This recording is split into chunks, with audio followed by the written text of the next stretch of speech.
Maverick.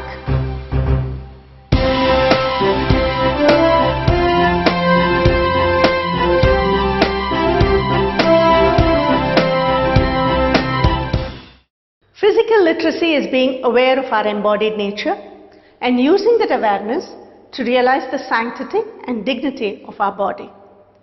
We can choose to be physically literate by cultivating the desire and motivation to value our body as the epitome of life, by building our confidence and physical competence in a wide range of activities, and by developing our knowledge and understanding to take responsibility for life. Physical literacy is a choice. It is not a regimen or a program. It is a continuous living process. A mere 1 hour per day of exercise is not enough to call it a physical literacy journey. Becoming embodied by being aware of our body and enhancing the potential of our body through regular exercise, proper diet and care, taking the effort to understand and implement healthy choices, respecting the immaculate system that is our body. This is called physical literacy. Let us understand the first step in our physical literacy journey, cultivating the desire and the motivation to treat our body as the epitome of life. Desire is what you want. Motivation is what prompts us to act. Desire is an innate feeling that accompanies an unsatisfied state. It does not need external fuel and it burns from deep within us. On the other hand, motivation is what propels us to do a thing or act in a certain way. But the trigger that motivates us could be anything internal or external. It could be fear. It could be a sense of duty, maybe love, even intellectual curiosity. For example, a day laborer, a construction worker, or someone working on the docks needs money and is motivated to lift those heavy weights and is probably very, very physically active. But that does not mean he desires to carry weights, right? His motivation is the money. The mere presence of desire does not mean that motivation will surely follow, because all of us have so many desires which very often we don't act upon. On the other hand, motivation is not always consistent or in congruence with our desires. We are very often externally motivated to act in certain ways for a certain period of time.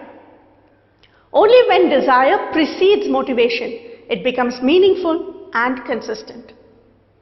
But what connects desire to motivation? Why is it that we have enormous motivation to make some of our dreams and desires come true, but on the other hand struggle to make so many others a reality? The link between desire and motivation is the value you assign to that desire. You will not be motivated to act upon a desire that you don't personally value. You see, we can value something without desiring for it or being motivated by it. Imagine your friend buys the latest gadget. You understand the value of it. It is very, very expensive. But maybe you don't have use for the technology to actually acquire it. The gadget has social value, but it is not something you personally desire to possess. So its value to you personally is insignificant. On the other hand, if you desire to own that gadget, you want to use it, it has a personal value for you, you will be motivated to buy it. Even if you don't have the resources, you will strive and be motivated to work hard towards acquiring the gadget. So the question is, do our values correspond to our desires?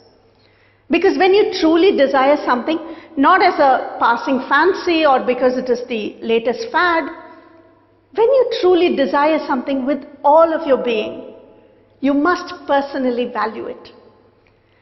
There is a difference between your personal values, those aspects that you believe in, which are valuable to you, and the social values, which are implicit principles within a social system.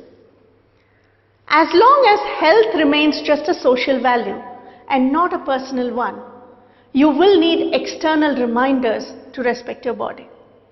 Without a personal value to it, Being active will be like the waxing and waning effect of the moon, sometimes committed and other times neglected. A person with desire tends to feel in certain ways engaged with the idea. What they desire is already alive in them. They think in certain ways, personally valuing and validating the idea. And when they are motivated, they can begin to act in certain ways, adopting a behavior to materialize the idea.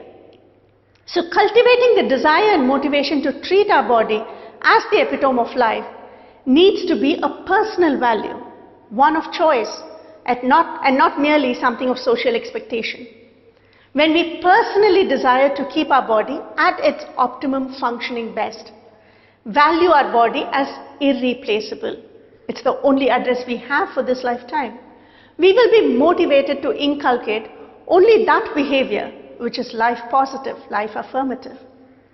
Let us see why we need to build our confidence and competence in a wide range of activities in the next segment. Maverick.